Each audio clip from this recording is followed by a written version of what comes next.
পাক হানাদার বাহিনী জিজ্ঞেস করত মুসলিম না অমুসলিম চেক করার জন্য, বলতো কালেমা বল, কালেমা বাতাও। তো যারা কালেমা বলতে পারতো পাকিস্তানি বাহিনী নাকি ওদেরকে ছেড়ে দিত, শুনেছি। তো একজনকে এক বাঙালি রে পেয়ে তার মাথার মধ্যে বন্দুকর নল ধরে বলতেছে কালেমা বল সালে, কালেমা বাতা, কালেমা বল। তো ভয়ের চোটে এই দোয়া পড়া শুরু করছে। ও পড়তেছে লা ইলাহা ইল্লা আনতা সুবহানাকা ইন্নী কুনতু মিনাজ জালিমিন। পাকিস্তানি বলে সালে ইয়ে তো মুসিবত কা কালেমা है। বাঙালি কয় হাম তো ভি মুসিবত মে হ্যাঁ।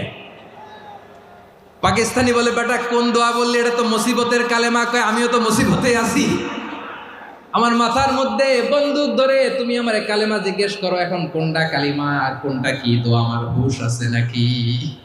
প্রিয় ভাইরা, আসলে এটা দোয়াউল মুসিবা, বিপদে পড়লে এ দোয়া পড়তে হয়। লা ইলাহা ইল্লা আনতা সুবহানাকা